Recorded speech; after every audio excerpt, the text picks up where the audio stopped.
This is part 6 and the last of a series of videos designed as a supplement to the presentation in my 1-hour class at RootStick 2023 about the Great Migration between 1915 and 1970, when over 6 million African Americans moved from the southern states to the north. There is also a text handout that contains information from each of the 7 presentations with links to the sources of all the information and an extensive bibliography with an additional copy of all the links. This presentation will summarize the information in the previous presentations. I will also continue illustrating, as I have done so far with this entire presentation, how various records, including beginning with the 1950 U.S. Federal Census, can help identify a family back to its origins in the 1800s. The live presentation and video series focus on records from the 1900s, realizing, however, that the most difficult research about enslaved people begins in the 1800s. But success in doing research in the 1800s is predicated on complete and thorough research in the 1900s. The Great Migration is one of the most dramatic movements of people within the United States that has ever occurred, and it is almost completely ignored by historians and is unknown to most genealogists. Understanding the African American Great Migration may help to explain difficult family history research issues that occur when an individual seems to appear suddenly in the North or disappear suddenly from the South. The social and economic and cultural effects of the movement of over 6 million people within the United States because of systematic discrimination should not and cannot be ignored by historians and genealogists. I often hear people claim that they've searched everywhere for their ancestors. This statement cannot possibly be true. There are so many types of records scattered across the world that no one person can possibly have searched or even learned about all the records available. Very often, genealogical research starts with discovering information about our own parents and immediate family members. Today's population of the United States was born entirely in the 20th and 21st centuries, both of which have an abundance of available records documenting almost every aspect of a person's life. However, the abundance of records poses its own challenges. Even with the vast resources on the ubiquitous internet, we must recognize that many valuable records are still only available from specific repositories with specific restrictions concerning their availability. For African Americans, research back into the 1800s increases in difficulty because of the lack of records identifying individuals. However, there are more records available today than in the past, and doing research from the present back to the time of slavery will markedly assist in adding additional information. One impact of the Great Migration has been the establishment of archives and repositories for African American history. One great example of what is happening is the International African American Museum Center for Family History in Charleston, South Carolina. This is a one-of-a-kind research center with a special focus on African American genealogy at one of our country's most sacred sites.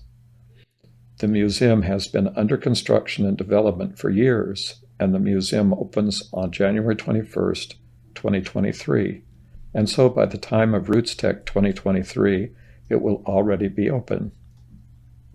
The Hutchins Center for African American Research, located at Harvard University in Cambridge, Massachusetts, supports research on the history and culture of people of African descent the world over, and provides a forum for collaboration and the ongoing exchange of ideas. It seeks to stimulate scholarly engagement in African and African American studies, both at Harvard and beyond, and to increase public awareness and understanding of this vital field of study.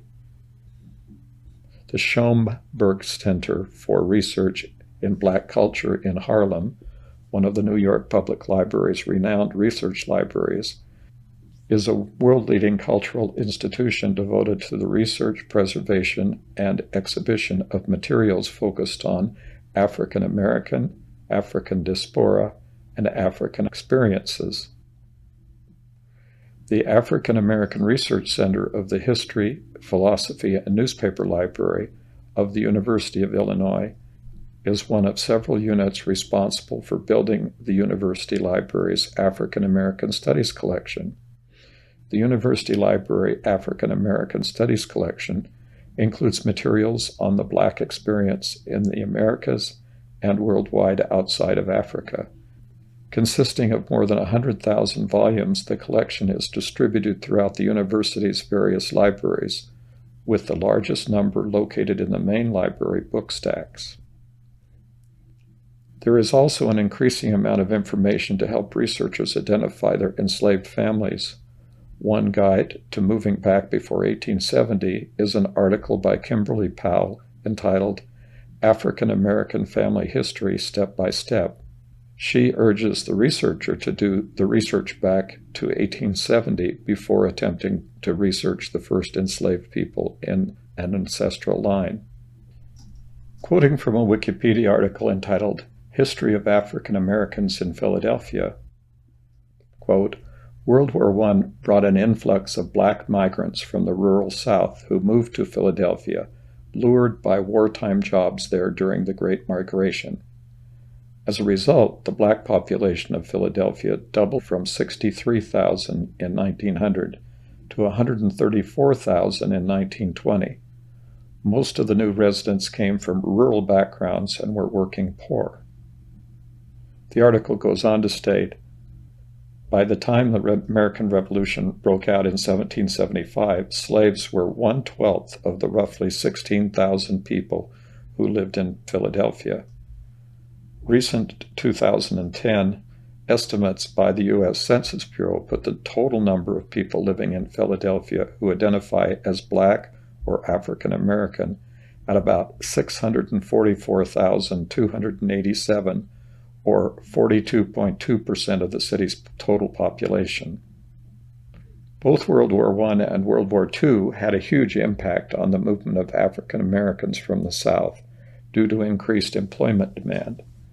Ultimately, the demographic changes caused by the Great Migration were an underlying factor in the civil rights movement that extended from the 1940s and during and after World War II and extended into the 1960s with U.S. government court decisions and legislation. Quoting from an article entitled The Post-World War I Housing Crisis and Interracial Tensions by Timothy Tay Soon In, published in the West Philadelphia Collaborative History. The Great Migration created a severe housing crisis in Philadelphia during the First World War as the city struggled to accommodate the huge influx of newcomers. New housing construction slowed dramatically from 1916 to 1918 due to the wartime labor and supply shortages, resulting in little available new housing. Migrants packed into every available space. As Black families continued to move into the new areas of Philadelphia, there was an increase in racial tension and the incidence of violent opposition from white residents. In the previous 5 videos in this series, I gave examples of tracing the origin of an African American migrant from the South, showing the records needed to discover the family's origins.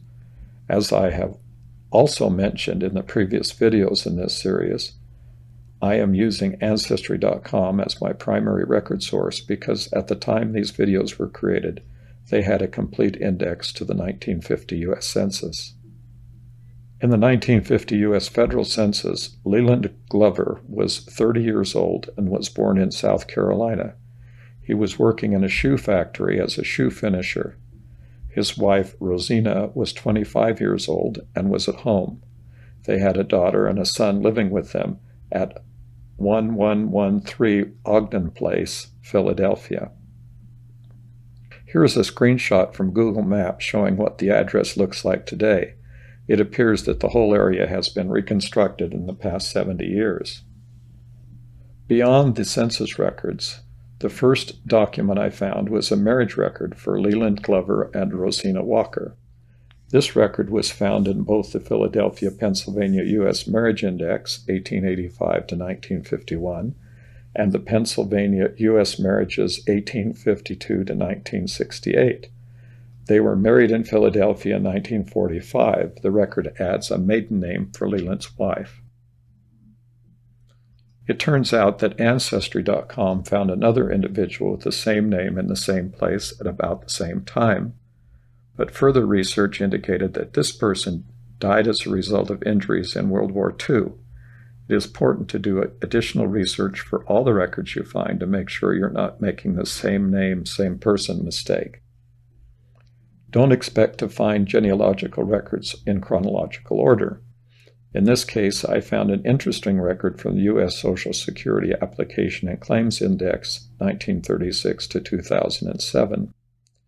The record shows a death date on 29 November 1966 and also has names for his father, Sidney Glover, and his mother, Amelia Cheeseborough. However, this record has no information connecting this individual with the Leland Glover in Philadelphia other than a name and a possible birth date and place that might agree. The problem with this record arises because of a note about citizenship or alien status. There is also a note that he submitted evidence other than birth record, submitted U.S. citizen or alien allowed to work. The claim date is 1972. In the 1940 U.S. federal census, there is an entry for Leland Glover, living with a widow named Mariah Snipe in Amelia Township, Calhoun County, South Carolina. He is 20 years old, and this entry seems more likely than the one from the Social Security application. I would need to do more research to determine if the Maria Snipe is a relative. Focusing on the place in the 1940 U.S. federal census, I find a 1930 U.S. federal census record for Leland Glover living in the same Amelia Township with parents named Sidney and Amelia. In these situations, it is necessary to keep doing research for additional records.